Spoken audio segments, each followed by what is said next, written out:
el defensor adjunto, Jorge Gen, que es uno de los dirigentes políticos que se hace fuerte sobre todo en el departamento de la capital. La verdad que hay mucho trabajo, digamos, en la Defensoría del Pueblo. Me consta, digamos, por varios casos que tienen que ver justamente con entornos familiares, afectivos, de amistades, etcétera, etcétera, que ven en la Defensoría del Pueblo una posibilidad real de acción ante un problema, digamos, de vulnerabilidad de derechos. Jorge, ¿cómo estás? ¿Cómo andas vos? Un gusto. ¿Bien? Bien. Vamos a arrancar así. ¿Cuál es el top 3 de los reclamos que tiene esa vulnerabilidad de derechos de parte de la sociedad civil? Sí, primero contarte, Rodrigo, que aparte de lo que todo el mundo conoce, porque relaciona la Defensoría del Pueblo con los reclamos del banco, con el débito, con la tarjeta de crédito, es mucho más que... Es muy amplio. Es mucho más que eso. Es una ley que tiene más de 30 años, que permite a cualquier ciudadano de la provincia de Santa Fe a llevar adelante reclamos frente al Estado, de reclamos que tengan que ver con el Estado, y que para ello se designa un instructor, ingresa al sistema remoto del sistema informático de la provincia de Santa Fe, y bueno, y hacemos uso de determinadas facultades, enviamos oficios, no son notas, oficios que tienen que ver con la búsqueda de la solución de los temas. Pero que además de eso tenemos un centro de atención a la víctima, un abordaje multidisciplinario relacionado con esta temática, hay un centro de mediación. Yo diría que la mayoría de los conflictos institucionales en la provincia de la área metropolitana de Santa Fe han pasado por este lugar. Lo que pasa es que es confidencial e igualitario, y además órganos de revisión de salud mental, áreas que tienen que ver con niñas, niños y adolescentes, vulneraciones de temas. Es decir, que en realidad gran parte de la agenda pública pasa por la Defensoría del Pueblo desde otro lugar, no desde el lugar de la visibilidad que puede tener una política pública, sino desde la carnadura que te da que una persona te venga y te diga: me sacaron los fondos de la cuenta, o que tuvimos problemas con un tema de violencia de género. Pero digo, puntualmente, nosotros hoy estamos teniendo un fuerte impacto de todo lo que es la ciberdelincuencia, cuestiones relacionadas con todas estas nuevas modalidades de estafa. Hay problemas que tienen que ver con los planes de autoahorro, hay temas que tienen que ver con los alquileres, las locaciones, los aumentos tarifarios, temas de la EPE y los estimados. La verdad que el variopinto de acciones que tiene la Defensoría del Pueblo son muy importantes, y avanzamos. Hoy tenemos cerca de 38 delegaciones, tenemos 3 oficinas móviles, pusimos una oficina móvil más en el norte de la provincia con sede en Reconquista. Creamos nuevas áreas. Bueno, hicimos un nuevo espacio de atención al ciudadano y a la ciudadana de la provincia de Santa Fe, y podemos decir con orgullo que estamos cerca de todos y cada uno de los conflictos, para que no sean violentos, para que se resuelvan y para que nos escuchemos. A ver, aproximadamente, yo no sé si tenés esta estadística, digamos, dentro del organismo, ¿cuántas denuncias tienen ustedes por día o por semana? Pues la verdad es importante esto, porque me estás hablando de un montón de temas. Después vamos a abordar 2 en particular, que tienen que ver justamente con el tema de las estafas bancarias, que tienen que ver con la segmentación tarifaria. Pero aproximadamente, ¿cuánto? Lo que pasa es que que... Más allá de que no lo tengas concreto, digamos. No, pero hoy, digo, están entrando, por ejemplo, cerca de 100 reclamos por día. 100 reclamos por día. 100 reclamos por día. El tema es que hay algunas áreas que en realidad no se puede medir por la cantidad de reclamos, sobre todo el tema de la violencia de género, porque las intervenciones no son únicas, ¿no es? ¿Cómo hacen? ¿Derivan directamente, digamos, al área específica gubernamental, o sea, del Ejecutivo? Bueno, en el área, en todo lo que tiene que ver con atención ciudadana, nosotros somos un ente de control en clave de violación de derechos ciudadanos del gobierno. Pero en el caso de violencia de género. No, violencia de género, lo que ¿trabajan en conjunto? Es un centro de atención a la víctima. Claro. El abordaje es distinto. Se genera una prestación, no controlamos, sino que al contrario, trabajamos como auxiliar, inclusive de la justicia.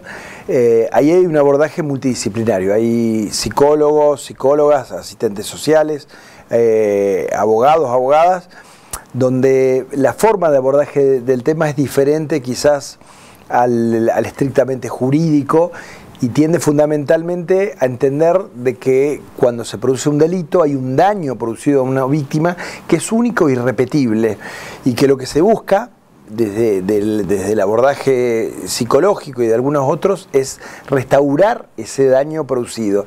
Muchas veces el daño, por ejemplo, de una víctima de un delito es quizás cerrar el conflicto, y cerrar el conflicto puede significar de alguna forma que eso se traslade a un abreviado que no pueda ser entendido por los colectivos feministas, pero que tienen que ver con el abordaje de ese caso concreto. No sé si me se entiende. Entonces, la verdad que el abordaje del Centro de Atención a la Víctima es muy bueno, pero no es muy difícil sacar estadísticas porque no es que una vez vos atendés, sino que en realidad una psicóloga tenés un seguimiento. Claro, son muchas intervenciones que se van dando, por eso es muy difícil de medir. ¿Qué pasa con las estafas bancarias? ¿De qué forma? ¿Cuál es el modus operandi de las estafas bancarias? Bueno, las estafas bancarias tienen que ver fundamentalmente con un proceso que se aceleró con la pandemia. La pandemia no ha sido en ese sentido disruptivo, sino acelerativo, de aceleración de un proceso donde la gente...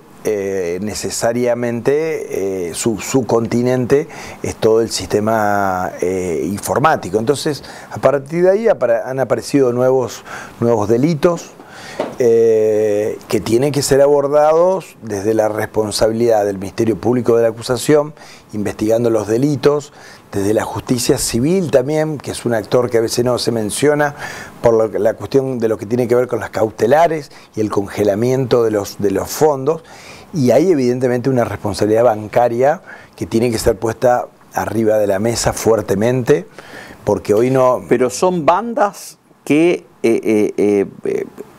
trabajan de esa forma. Son bandas, sí.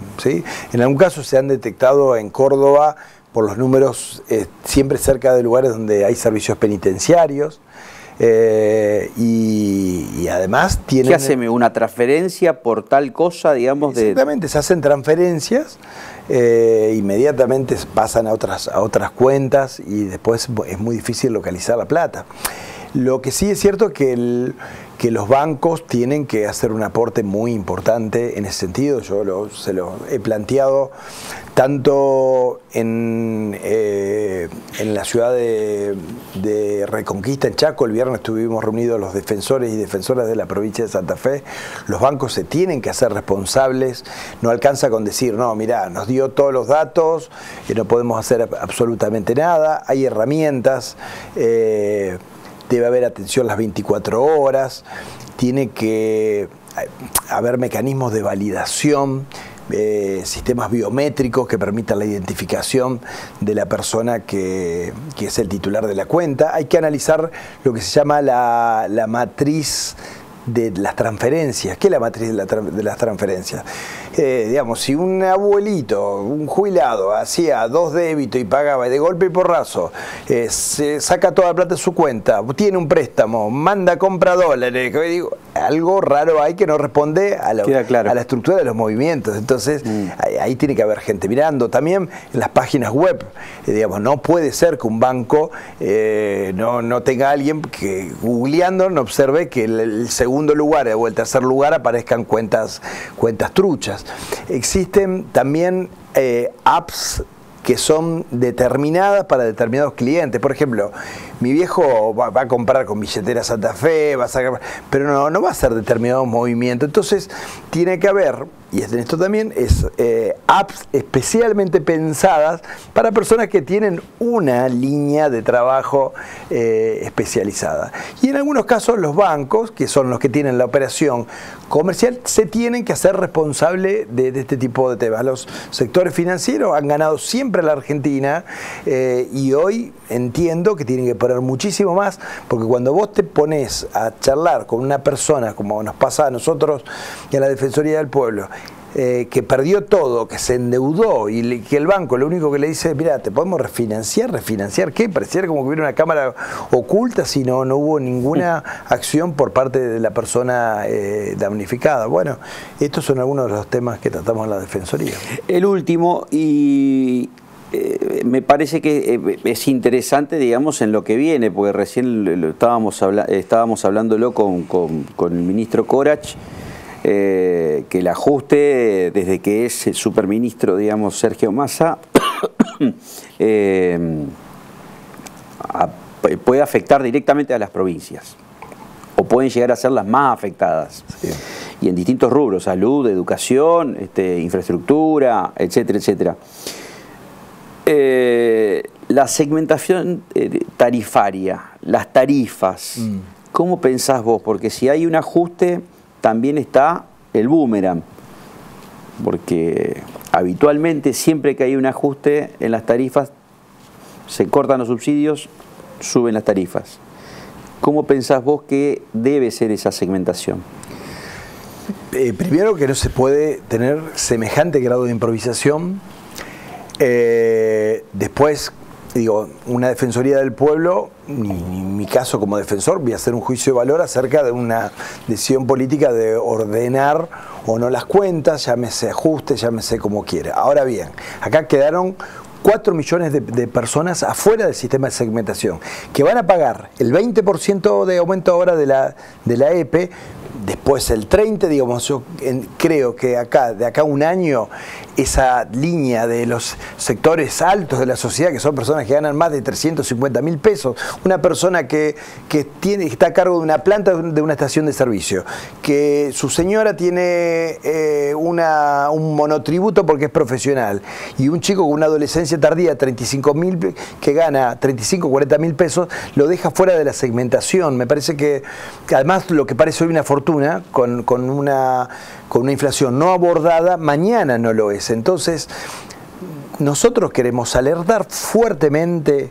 de que desde la Defensoría del Pueblo tenemos un mandato que es defender a los usuarios y usuarias de la provincia de Santa Fe, y que estas decisiones van a tener un fuerte impacto en el corto plazo en los sectores medios y medios bajos de la provincia de Santa Fe.